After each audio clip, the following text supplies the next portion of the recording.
All right, everybody. Today's yoga class is going to be the sort of practice that I do for myself as I have osteoarthritis in my hip, and a lot of the poses I have to be very careful about. So I wanted to share a lot of the protocols that I do to help bring my femurs back so they're even. In my case, I have a rotated pelvis that I'm working very hard to correct, and I'm winning, and my femurs are learning how to hang evenly and symmetrically. So in a sense, no matter what your age and no matter what your condition is, the process and the inner work of a practice is always the same. It's about organizing your own body and organizing who you are. And to my mind, very much it's a process of healing and bringing balance and integrity to your own self. And this applies at any age. It applies under any condition. Obviously, each of us come to a practice from different physical capacity.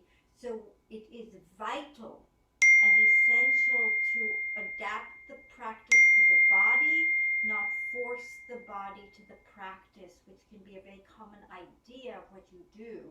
And so hopefully you will find this practice helpful and insightful. Before we actually start, you will need ideally a chair or a pile of pillows so you can lie on your back with support under your shin bones. You will need a yoga block and 2 black balls if you have them for some fascia stretch work. Not essential if you don't have them. None of this is essential, but it can be useful and helpful. So to start, let's just sit comfortably with our back erect and our legs crossed if you can sit that way.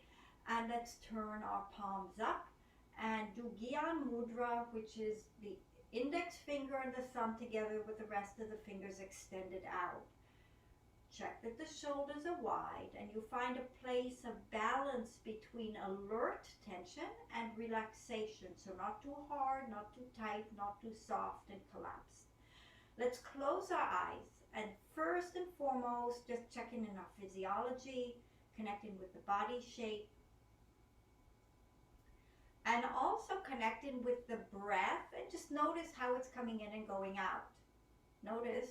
Just notice tension and relaxation within your body, where there's more tightness, where there's more looseness, where there is more verticalness, where there is more density, where there is more flow.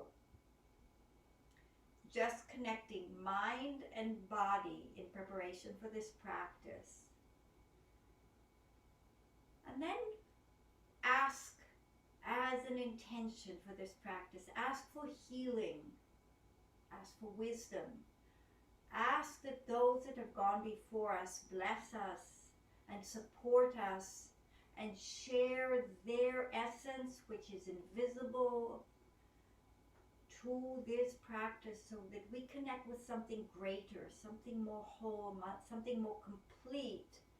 And we stay very open to guidance from a place or from a knowledge that is bigger than we can tap into from our conscious mind. So allow yourself to take a moment with deep breathing to connect in with all of this.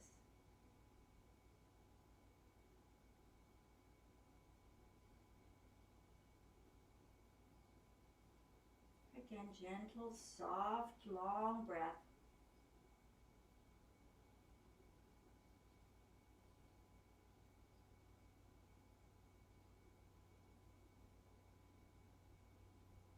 And then bring your hands together to seal the intention, feminine and masculine in union and harmony. Bring them to your heart to seal it, and bow your head to your heart. And then open your eyes. So to start, we will start standing. This is just to help stabilize the femurs and also connect the upper body with the lower body. So again, just say, I have a tendency to take weight on the right side. That's an imbalanced pattern of many long period of time. So bring your own feet so that you're going straight forward.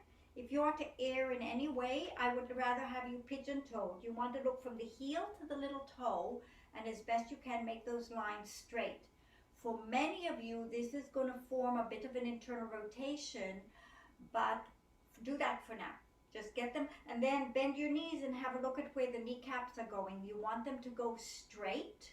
So if they're going in, press them out, and then lengthen the legs out in that position with the kneecaps straight, and then organize your shoulders over your hips and your head over your shoulders. Make sure the shoulders feel nice and wide and the arms long. Check that you're still on both feet. I will always drift, so I have to police myself constantly to make sure I'm standing on both legs. They're both even. I'm training my body to be even. Now 10 times. Lift your heels and lower them down. As you do this, stay on both feet as best you can. If you're wobbly, this is good for you because it's going to start to strengthen so many subtle little muscles. If you're falling to the outside or the inside of your feet, just check and see if you can calibrate to the center. So you're going up and down through the middle of the foot with the knees straight. Your knees will want to buckle to support an adaptation because you're missing something. So keep working it. Now pause, look down, get your feet straight again if they went funny, and you're going to curve your knuckles with your thumbs pointing out. This is called the golfer grip, just the knuckles. This is to keep the whole side of the wrists and the fingers steady. And then you place them by your temples. Open the elbows as far back as you can. Close them.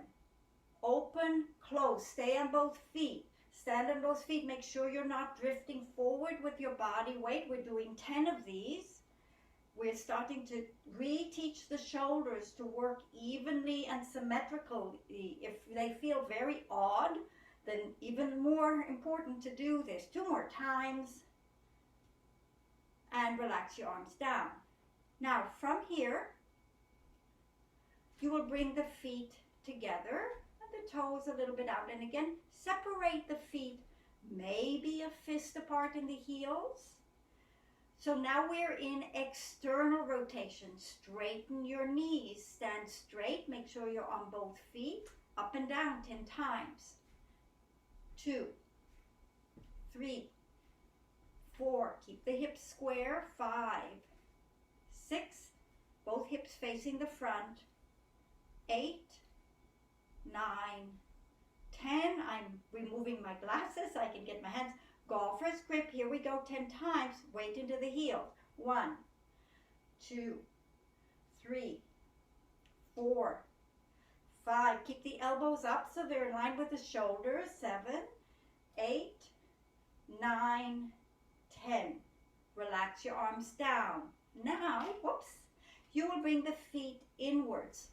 You point the toes in so you are in internal rotation. The femurs are supposed to internally, externally rotate, ideally the same amount. Most people have lots of imbalances in the hips, and hey, it's epidemic now that the hips and knees and the feet are breaking down in the modern world because of imbalances. So we want to start to bring the system back. Even if you have problems like myself, you want to bring the work towards symmetry. Again, knees straight. Your knees, I'm going to back down a little bit because it's too much on my joints. The knees have to stay straight. Back straight, weight into the heels. Here we go again. Keep the feet turned in. Keep the knees straight. Don't let the feet go somewhere else. If you can, you're training little muscles that probably haven't worked in a long time to wake up and start to be able to bear weight, especially important for the outer foot because most of us have atrophied little toes and atrophied outside feet. Pause, keep that internal rotation. Here we go, the last one.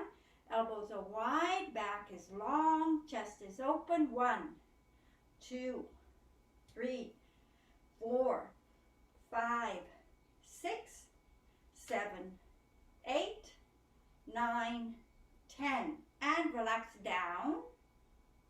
Bring your feet back to center and just stand on your feet, even, straight. See what you feel like. For me, much easier to be on both feet now. Check the shoulders. You just set a message between the body to coordinate the upper and lower body at the same time. Shoulders and hips is essential for balanced trunk and legs. One other position, back to this internal rotation. Very unelegant and very effective. This is to repair a lot of the computer life that most of us live in.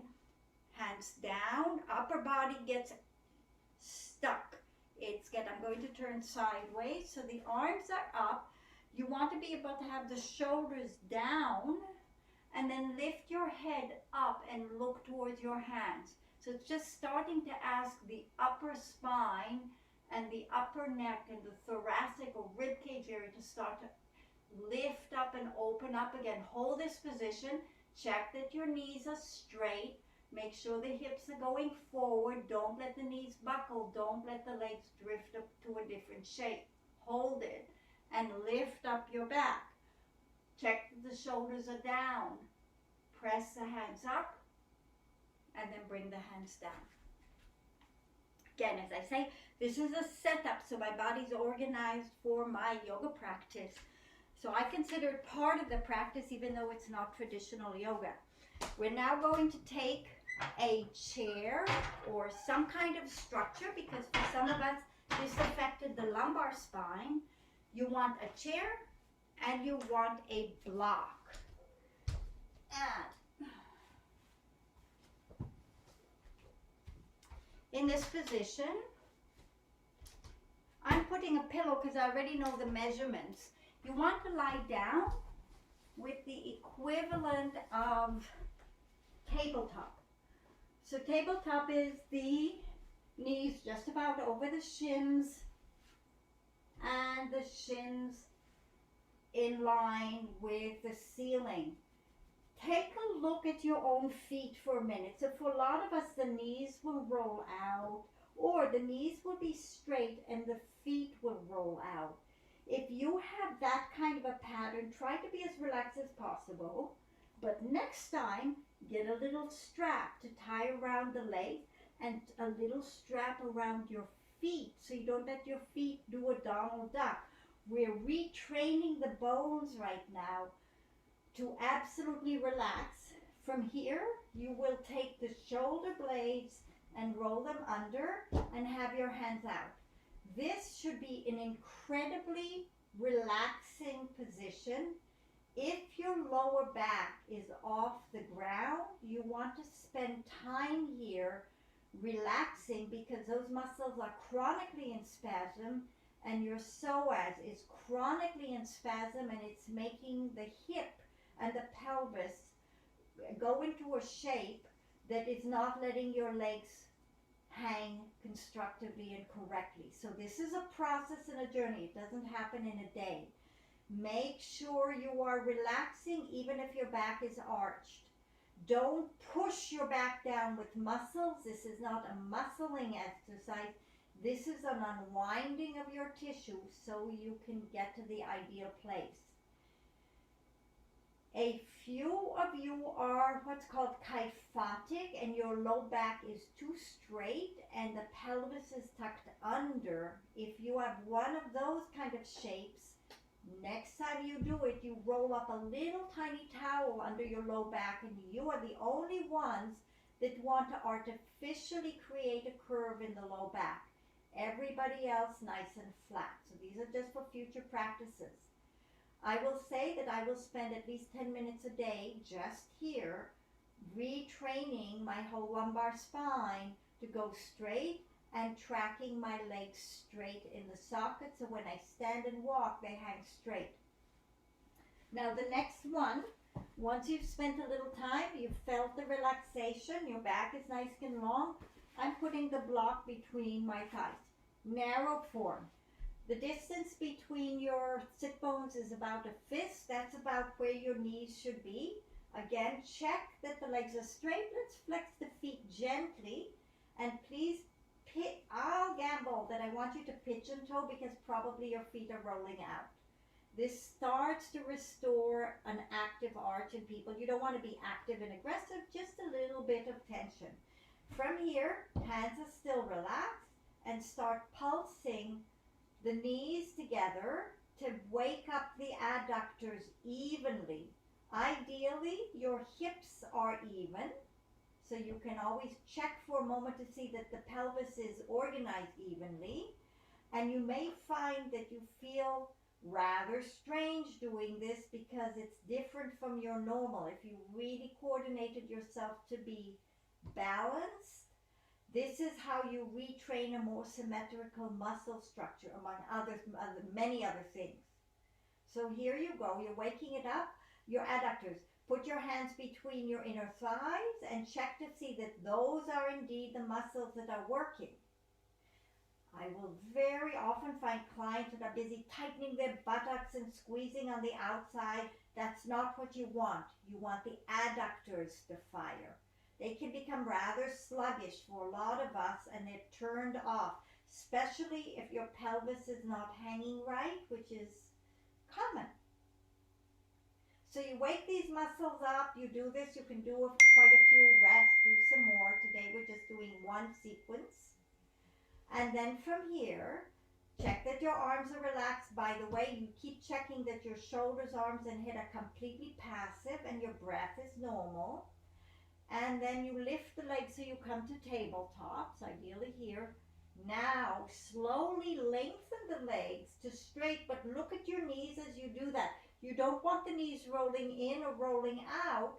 You want them straight. So I'd rather have them not straight, but not going to straight, but tracking straight. Bend them back symmetrically. Put them back to rest. Again, lift, extend, easy, bend, keeping them even, and lower.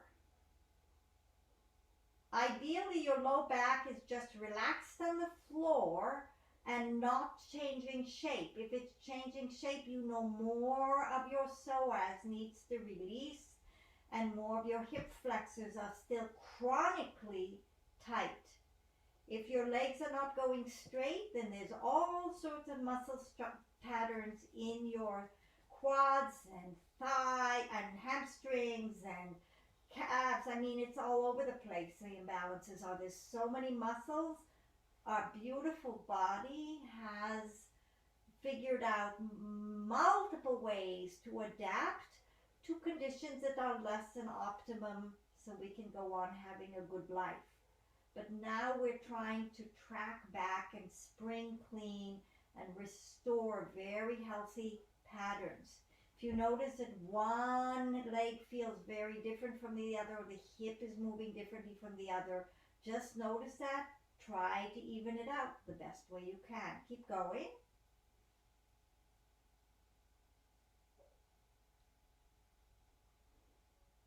One more time.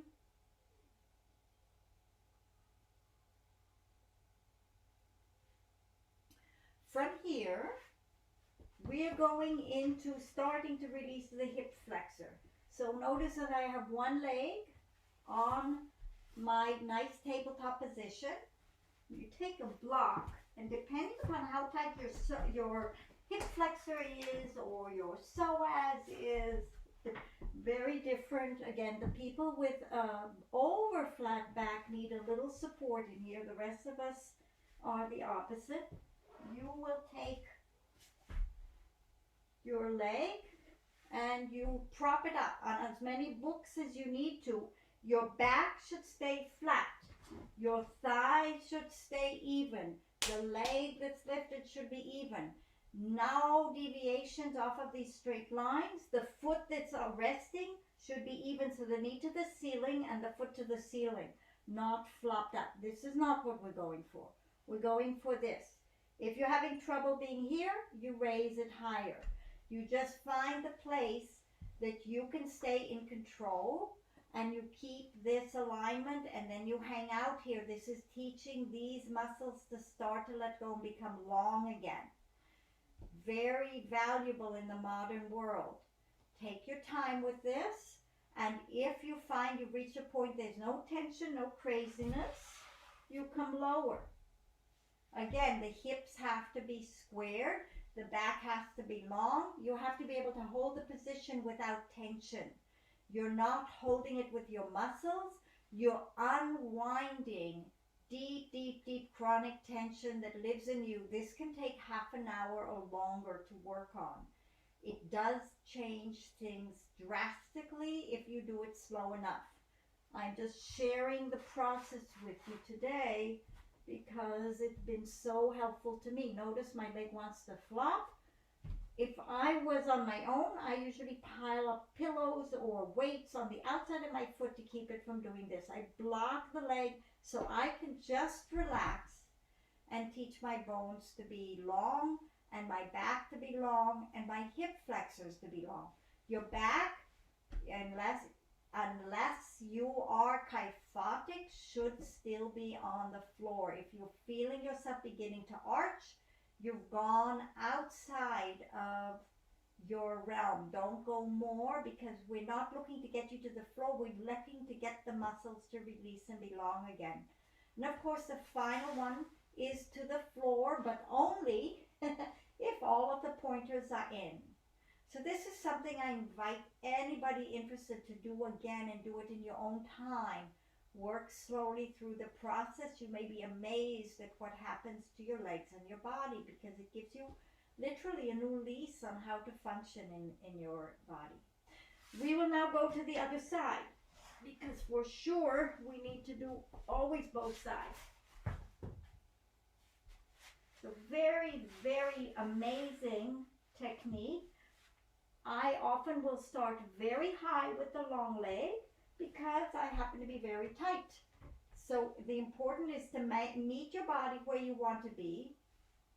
Make sure you're nice and long. So this is again is an example of how you do it slower than we're doing it today. You take your time, you check your breathing, you check your back.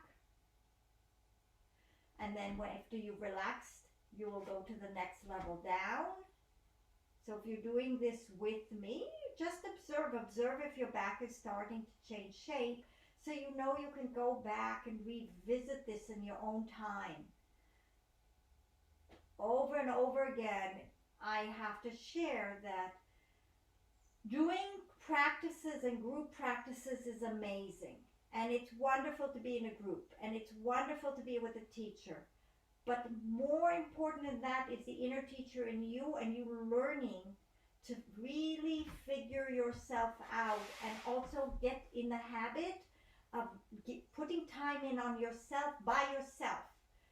Then you really start to make progress, and you build intimate understanding of self. Nobody outside of you knows you better than you, and nobody's going to save you. It's really up to each of us to step up and turn up and be the advocates of our own physiology, our own condition, and use it as an incredible opportunity to grow. It brings so much life to your life that it's priceless. So that is moving, what the process is for this. Now, very valuable. We're going to go do a little bit more. So remember, we're really training the hips to be correct in the sockets and even all the way down. So hip, knee, ankle, foot, all vital for healthy structured physiology. So very similar. You're on your back. One leg is bent up, and the leg that's straight, the knee is straight. So same position, but now on the floor. And you're going to take the straight leg with the straight knee and the flexed foot, and you will roll it in and out. So if your knee and your foot are held static, all of this happens only in the hip. Check that the shoulders aren't starting to strain or your face is starting to contort. just back and forth. Don't be judgmental. You're not trying to get anywhere. Nobody cares about your internal external rotation besides you. All I know for myself is my internal rotation is very limited. It's been limited most of my life, and I intend to have it highly developed in the next 5 years, because it will be even out my legs and make them so much healthier and more robust. When we have one set of movement that's just kind of not existent and not part of our language, we may not even know that that's the underlying cause for other aches and pains turning up. So keep going. The knee is straight, the leg is long. Enjoy the discoveries of what this work is opening up for you. And then we'll do the other side. So both legs up, recheck that everything is open and relaxed on the floor. Slide the leg down. Flex your foot. The foot is flexed, the knee is straight. And again, internal, external rotation, back and forth. Much more limited movement in my case because this joint has been traumatized. And make sure you're moving from the hip, not from your foot. I say that because that's definitely what I want to do and what I've done most of my life. I've created an illusion of external rotation from the lower joints, but not all the way up from the hip. So keep going. You may find that things start to wake up and open up. I can feel muscle groups starting to activate. That usually takes a while for them to turn on because they've been sleeping for a long time.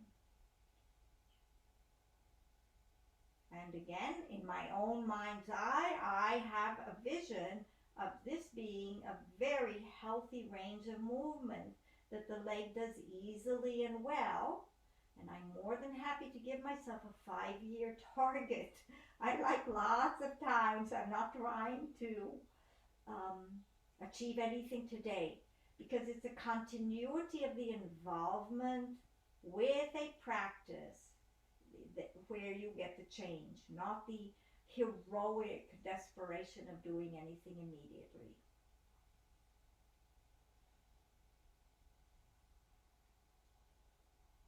Just a little bit longer. And then bring the foot back. Very, very nice. Let's come from here onto the hands and knees. And because we've been doing very sided work, hands under the shoulders, we're going to start doing cat-cow. So just lifting and lowering. Evening out the tension on the right and left side because most of the work that we've been doing has been one-sided up to this point. Check that the feet are straight. And let's just slow down and pause here and really open up the low back, relax the head, spread the shoulders, scoop the belly, and opposite direction. Push away from the floor, broaden the shoulders, pull the armpits down, stretch the throat, and then come back to neutral. Back on your backs.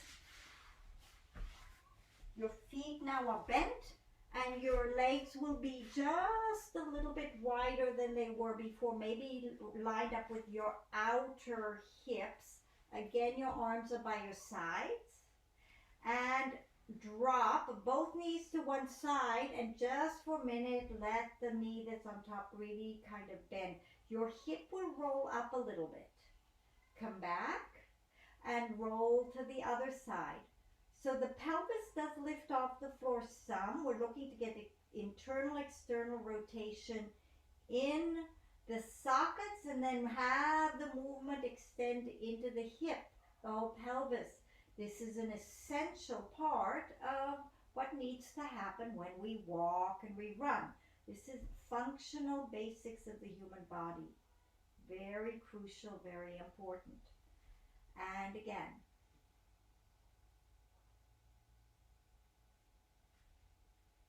And again. So every time you go down, you take a moment to relax the upper leg and pause it. And make sure also that you are aware of the hip rolling in the socket, not just rolling off your on your bottom. Each of us has different range of movement and capacity, so find your own. If you're very, very loose, this is very easy. See if you can do it without the pelvis lifting off. There will be a shift in the weight because both legs are pulling one way and the other, but still.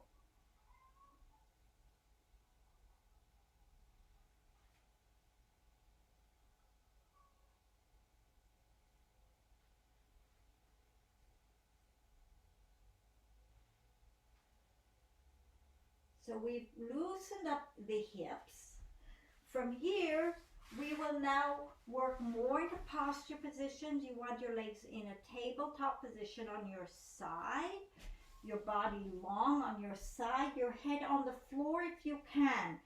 Check that the knees and the feet, the knees are stacked up evenly and your hands are on top. Now, lift this hand to the ceiling and bring the opposite hand to the knees. If you need to tuck them a little higher to do so, but keep your back long. And now roll out and let the hand, if it gets to the floor, fantastic. If your shoulder gets to the floor, fantastic. You want the knees stacked up. Do not let that top knee roll back. We're going to hold this for a while. In a completely open body, your shoulder gets to the floor. But it takes time. Right now my body's very tight, so I'm pretty far off the floor, but my hand gets to the floor. I feel a huge twist in my waist area and in my side ribs. And it is helping, by the way, if your head is on the ground, to reorganize your neck. If you can turn your head and look in the direction of the hand, do so. Don't push and wiggle and try to fix things so you get anywhere. You set yourself up correctly and then you do one move and then you relax. Just trust that the geometrics of your body are going to show the way. It's a setup that's important.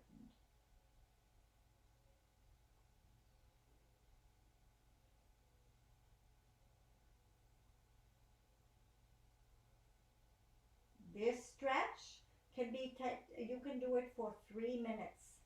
If you do it regularly, the whole body starts to change in a beautiful way. It's one of my newer additions to my almost daily practice. When I say almost daily, I will usually work out between 4 and 6 times a week. I do a little bit of yoga stretches every morning. I do a lot of breath work.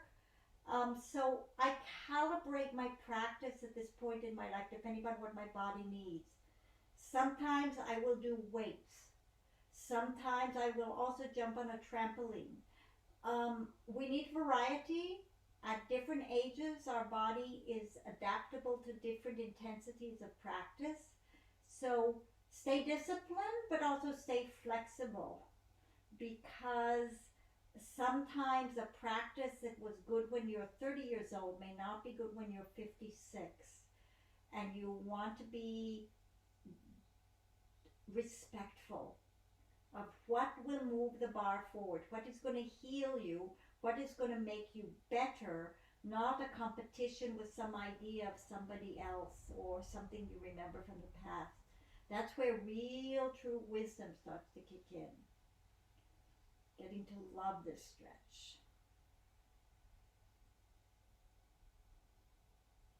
Come back in and close.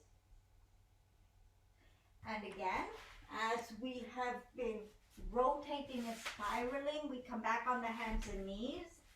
Cat-cow again, in order to even out and reconnect the nervous system as a bilateral structure. So when you're doing this, attempt to get as even and as symmetrical as you can be with the sense of the alignment that you're striving for.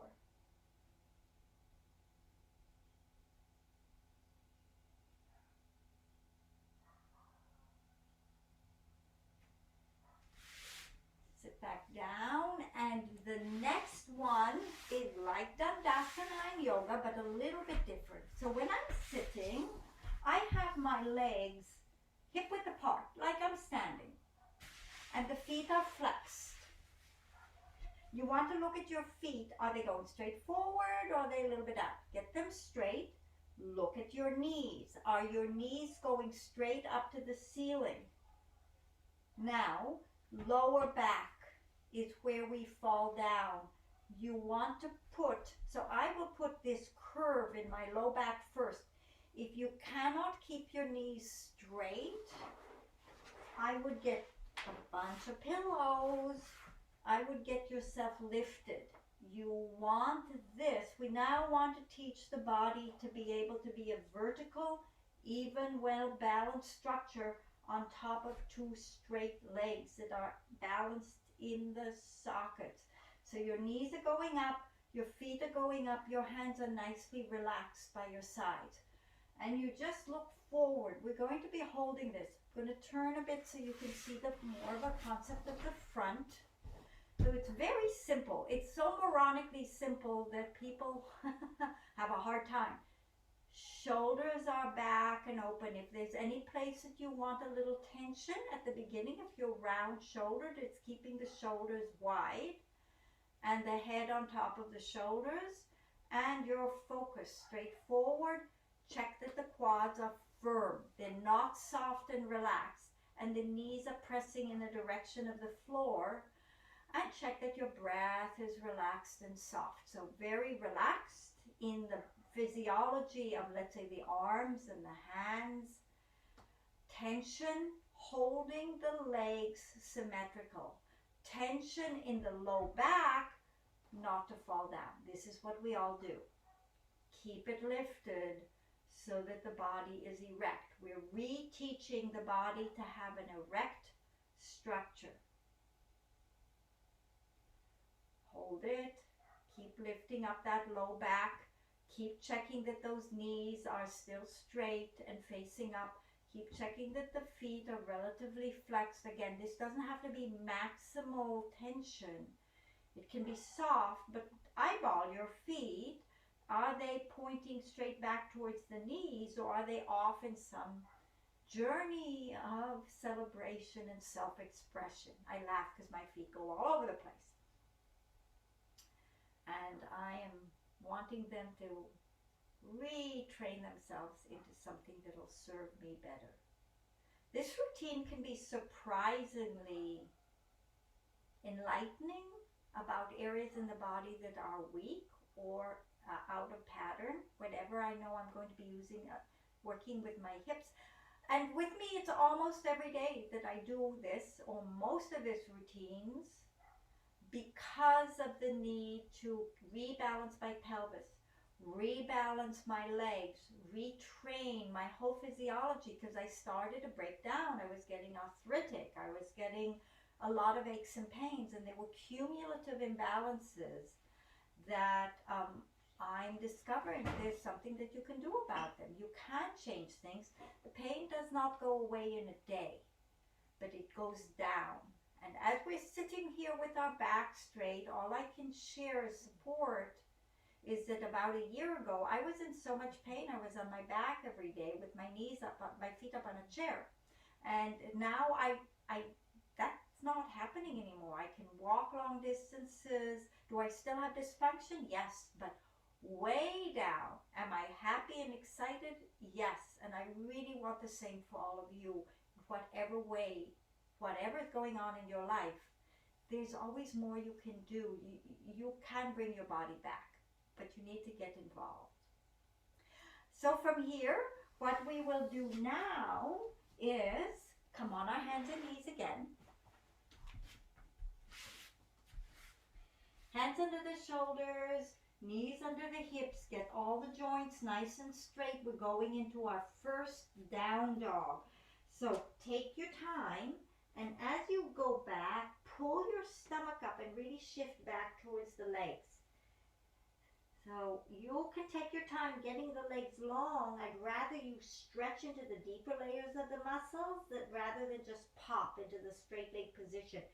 Ankles for most people are very tight. They don't bend very much, and the calves are tight.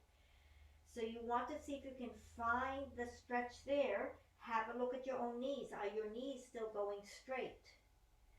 Then you start to lengthen the hips back and up, and you also lift the part of the sacrum. Use your stomach to lift the part of the sacrum that is closer to the waist. So you have the tailbone, which is at the bottom of the spine, and that next part. You want to just support into that and then lengthen the whole skeleton out as much as you can with nice long legs, even pelvis, stability in the whole structure, and just let's hold this and feel the breath coming and going in an easy, steady way.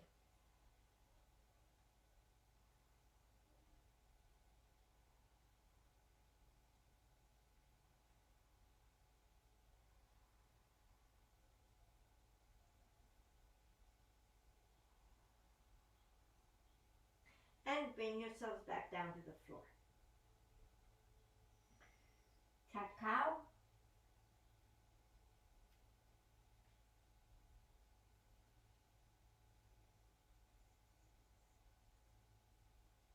One more time.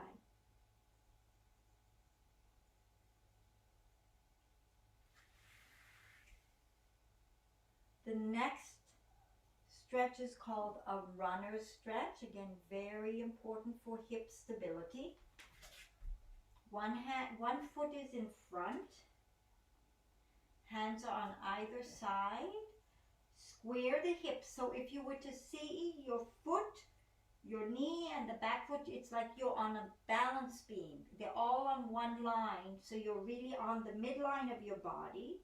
And then slowly take the legs up and straighten. For some of you, stay in this position if you've gotten into it. For some of you, you will need, actually let me demonstrate with a chair. You are so tight that you will need something like a chair, even up here. So when you go up, it's not as extreme. You're looking to have yourself straight and squared and centered. That's what the goal is. That everything, you're teaching the femurs to be straight in the pelvis. So when you start to walk, you're not using your back to walk. The hips, you're being hip powered from your hips because they're actually functionally capable of doing what they're supposed to do. So nice and long, holding the position. If your hands are on the floor, it's the same cues, squared hips. Breathe into the stretch. Think of your front leg, pull the quad up. You can pull the back quad up too, do that. So both legs are strong.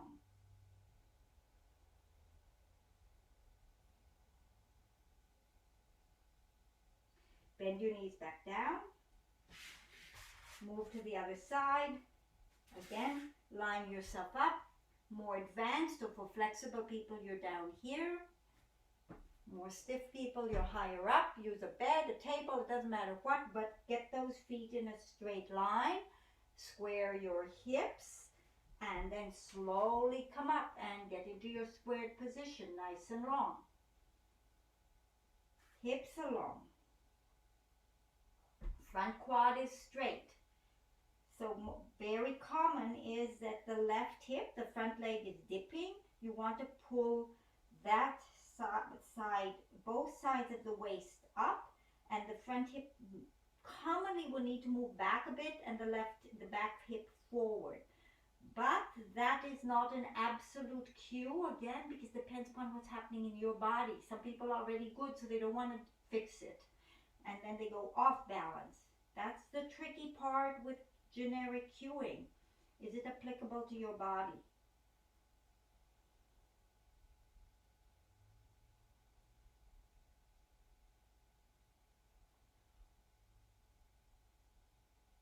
And then bend the knees and come down. And come into a seated position just for a minute. On your toes, and let everything settle. Now from here, let's take those balls if you have them. If you don't have balls, you can use a yoga block, because we're going to do a little bit of work to loosen up this upper back area. You could even work with one ball. Let me just have my bag of goodies. So I'm working with 2 black balls, you can use 2 tennis balls, you could even in a pinch work with a yoga block. It's all usable. So improvisation is excellent. You're going to take these balls or whatever you've got and place it at the base of your shoulder blades close together. And support your head with your hands. And just for a minute, check that the low back feels long. Your stomach is supporting your back, but you're not tucked. Notice the difference. This is a tucked position. You're just long. Now from here, lengthen. Imagine me lengthening and just let the head drop back. And we're going to hold this for a little bit. You're allowing the rib cage to get opened up in the front. So let's check if that's really happening. If you bring your elbows up, your shoulder blades move away from the spine, and I hope they feel relatively even. We worked on them a little earlier. I hope they're like starting to balance out. And then keep the shoulder blades wide as you open. Most of the time people will crunch the shoulder blades in the back body together to get the elbows to go wide, and then they miss a stretch in the front. If your shoulder blades are still wide, this is going to start to stretch the front of the rib cage extensively and open the tissue up there. So you really want that. Let yourself open. If you're on a yoga block or some other prop and your head is feeling crazy because it's hanging out in space, put a pillow so that you're not so extreme that you're putting your body into crisis. We don't like crisis. We want unfolding and evolution and releasing tension, not bullying our body into submission. Bring the elbows up again and curl up and just take a moment to settle into the balls and then move a little bit higher. And again, come back and open out. So we are allowing this high part of the rib cage and chest to have more of an open experience. In our daily life, we usually mildly collapsed. Not everybody, of course, but it's a common condition. We want to open. We want to lift, and we want to elongate.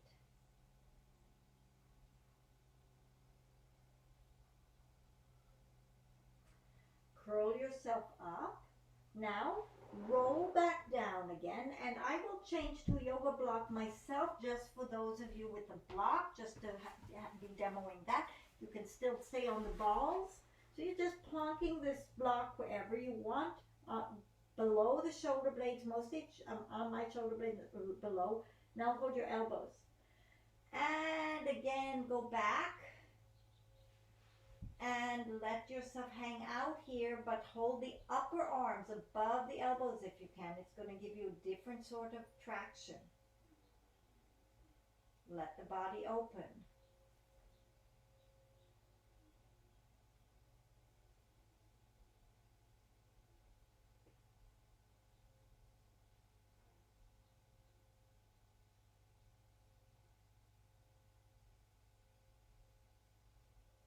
Bring the elbows up, cross your hands the other way, and go back again. You may find it's very, very different on this side.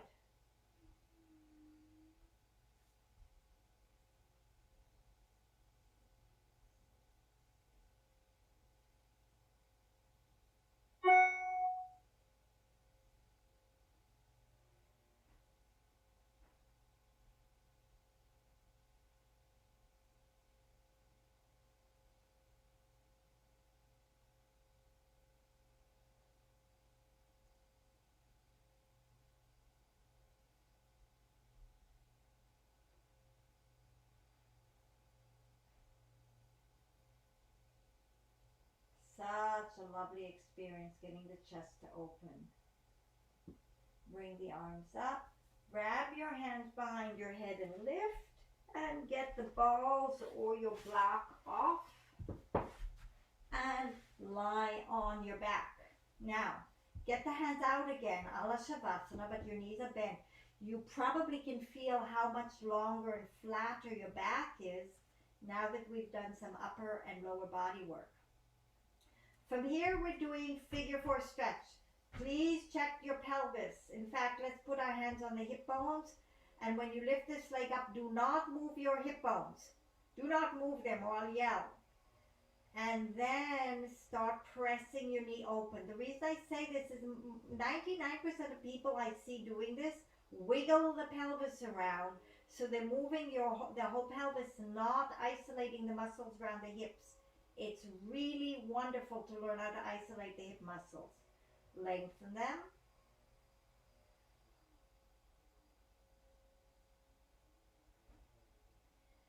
Keep the chest open, and then if you want to, you grab and you bring the thigh further in. Keep pressing this knee away to activate those external rotators.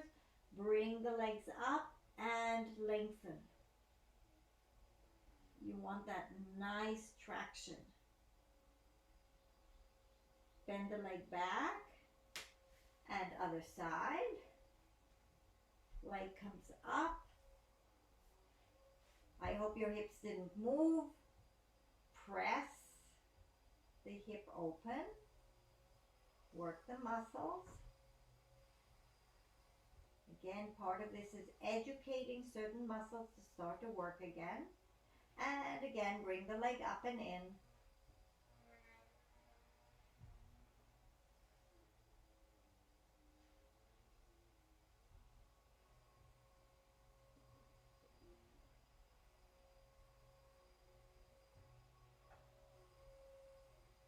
Bring the foot down, open the arms out, and keeping the legs in this position, drop the knee to the floor, or in the direction of the floor. Actually, it's really nice for me to have a ball, so I don't have to go all the way down because this is my tight side, and then gently let the top knee drop.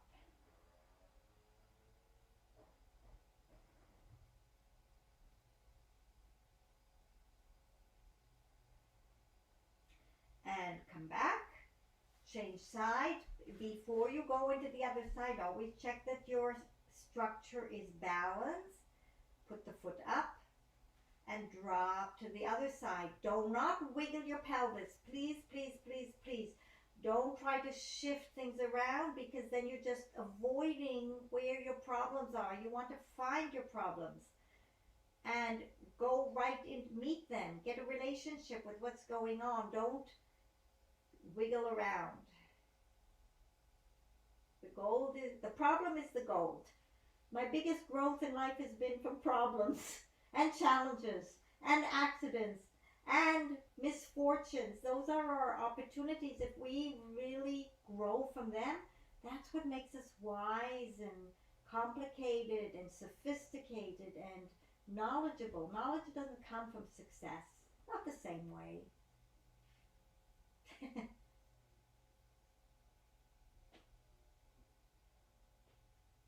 Come back. Very good. Happy baby pose, although we're not at the end of the practice. You're going to bend the knees in and first rock side to side, getting a relationship with your back. Grab your feet, rock side to side. See if you can even out your pelvis and extend one leg and back. Extend the other leg and back. Extend both legs. Oh, this feels so good. A few more times because it's so delicious. Oh my goodness. One more time. Oh, lovely. And back down. Very, very nice. Now, next one. been doing quite a bit of internal external rotation. We're now moving, of course, as you can tell, more into the yogically inspired alignment of things, which is the same. It's always the same, whether we call it yoga or something else. It's ultimately our anatomy. You're going to bend, and first of all, your hips are square. We'll first do one-legged forward bend. Check that this leg is straight. We did not move the pelvis. If you can't hinge from your hips, if you find that you're hinging from your waist, I've got a yoga block. Pop your bottom higher up so that you free up the ankles and you will be able to hinge. Check that the leg is straight. So we're doing a forward bend over the front leg. You want the foot straight, the knee straight. I'd rather you go shallow but straight than deep and turned out right now. Remember, we want to find the problem. We want to find why we cannot do this. This is the most optimal alignment. And this is external rotation, this is straight. In a minute, we also will get into internal rotation. There's wisdom in all of it. Come back. I'm going to drop down because that was more for demo purposes. Please bring this leg up. How close in it is depends upon your capacity. Ultimately, it's straight, but maybe you want it further out right now because you want both sit bones down. You want this knee straight. I have been known to tie this leg straight so that it doesn't waffle around in the socket. Rotate around. So some of you can do beautiful, intense twists. Do whatever you feel is right for you. Search more for the skin on the outside, the more surface around the outside of the ribs rather than deep around the spine. And I say that because the way we're designed, the muscles are really supposed to support the spinal column, especially the lumbar spine, firmly, not to get too much mobility. It's actually protecting it because it's a nervous system. But then the more out we go from the middle, the more movement happens. So let's say our arms and our legs, they move a lot, and the skin moves a lot, and the outside muscles move a lot more. So what can sometimes happen is the outside is stuck, and we are over moving deep inside the middle of the body, which is not designed to do it. And that can create a malfunction in the practice that creates injury. Again, I bring that to the table just to spark your thought process about what am I feeling really? I used to be one that goes deep, deep, deep, deep, deep, deep, deep. And I have learned that this is not actually as intelligent a practice as I could have been doing, but I just didn't know where else to look for sensation. Now I do. Here we go for the other side. Nice and tall. Leg bent up. Knee facing the ceiling. And forward bend. This side I have to warm up. Each of us has a different sensation. I'm hinging correctly and I can feel a huge pull on the outside of my shin. So if you really do things right, it's going to show you all the patterns that you haven't been moving. So just take your time, check the knee, check the leg, and bend at your capacity to find your patterns. So fun, so enriching when you do it right. You just keep discovering and peeling the layers of the onion. And you literally find personality traits in your body, patterns that you do that is part of who you thought you were, and it was just a body pattern. Very amazing how different we are from what we think we are, and how much limitless potential we have, and how much we can shapeshift and transform. Come back up, bring the knee up. This leg is going to be much more further for me, and go into your twist.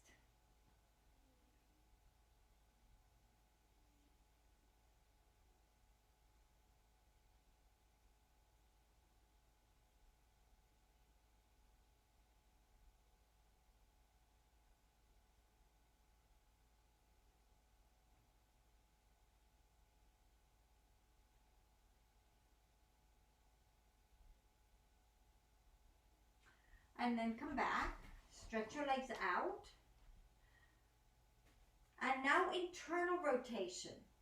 For this one, I will most definitely sit on a block. First of all, and you'll take one foot, I'm taking my right foot, I'm internally rotating it. So as I'm getting into the position, you roll the calf out, you get the foot by your buttock. What you're striving to do is have both knees facing straight. And now that, as the tendency is always when you have your leg turned in to roll to the side of the straight leg, I am taking the yoga block and I'm moving it just under the buttock of the straight leg, so that the bent knee part is kind of floating in space, and I can weight it down so that it really opens the tissues up the right way. You can go as high up or as low down as you need to, but remember when we were sitting earlier and you pull that low back up so it was not collapsing? You want to do that here. Can you lift that low back up and have your back straight? And then can you hinge from the hips without the knees rolling out and all over the place? Can you go straight forward, keeping your alignment?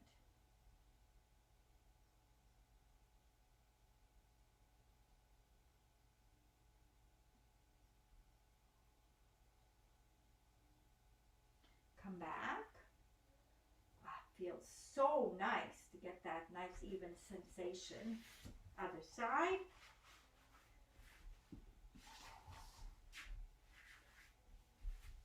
And I am rolling the calf open.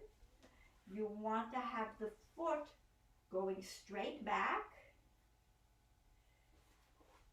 meaning a lot of people, their toes go this way and this way. So look at your own anatomy and figure out what serves the best. Is your big toe going straight back, or your toes? Even the toes can be doing their own little funny thing. Straighten them out as best you can. If they're still not good, you have lots to work on over time. Thank goodness for time. Now I'm adjusting the block so the side that's bent is in space so I can really weight into it. Making sure I'm not drifting, and lift your back up. Get that low back up so you make a corner between the leg and the pelvis, and then come forward from there. It's a completely different stretch when you get yourself really hinging from the hips. The crazy thing is it opens up for so much freedom.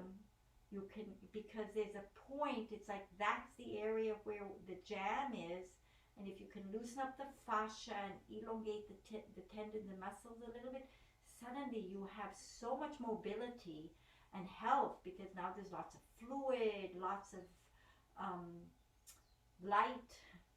There's just a lot of potential available without needing to, you're not fighting yourself within the body. Come back up. Very, very good.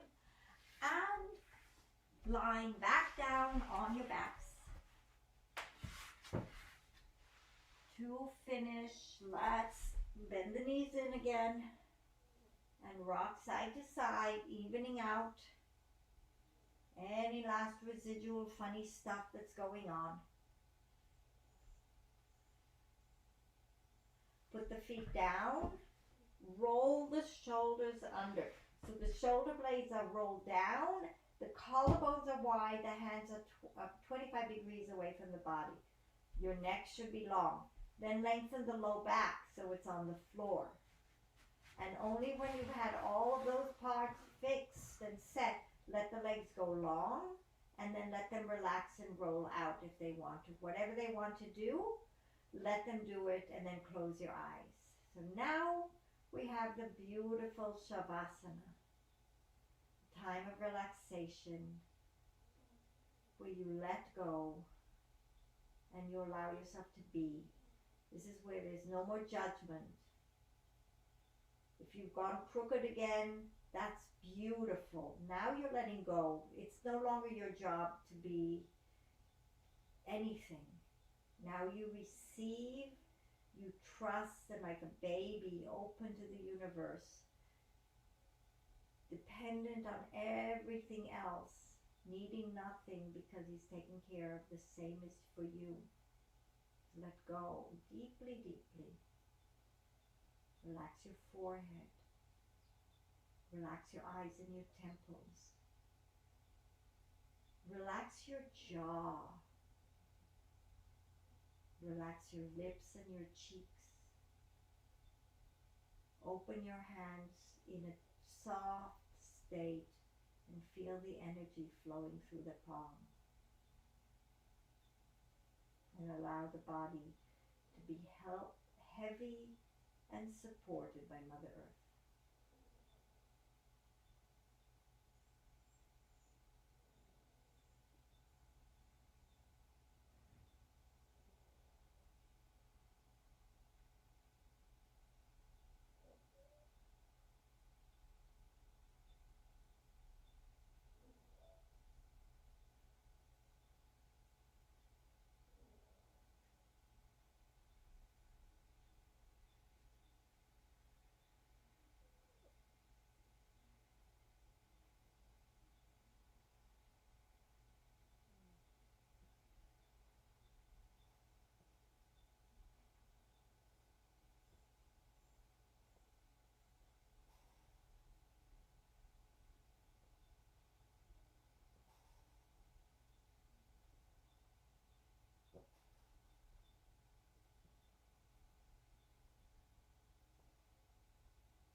And now slowly take a few slower, deeper breaths.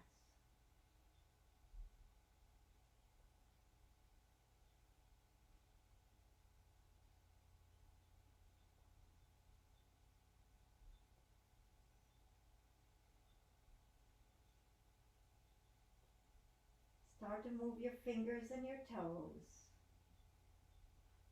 And when you're ready, you bend your knees. Roll to your right side and just take a moment here, feeling your body in this new shape. And with the help of your hands, bring yourselves back to a seated position on the floor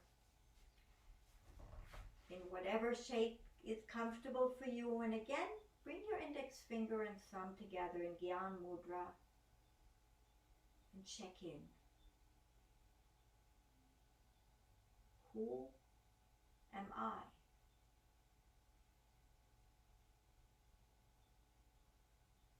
Where do I stop, end, and where does the world begin? And to finish, let's bring our hands into prayer pose at the heart center and give thanks for the wisdom and teachings of yoga and for all wisdom teachings that cross our path and enrich our lives. And beyond that, let's honor and give thanks for the inner teacher inside of each of us that is always there for guidance and direction when we look inwards and we listen to the truth in our own hearts. And let's stay open. Let's ask to be grateful for everything, for the hardships, for the blessings, for what when things work, when things don't work, because they're all the same. They're all contributing to our growth. They're all part of who we are and what we consider valuable because we notice. And as we accept life and have compassion, we will find that we're truly living in grace. Take a big breath in. Bring your hands up to your forehead or third eye. Bring your hands down to your lips for a kiss. Bring your hands back down to your heart and bow your head to your heart. May the mind always be the servant of the heart. And then lift your head and open your eyes and namaste.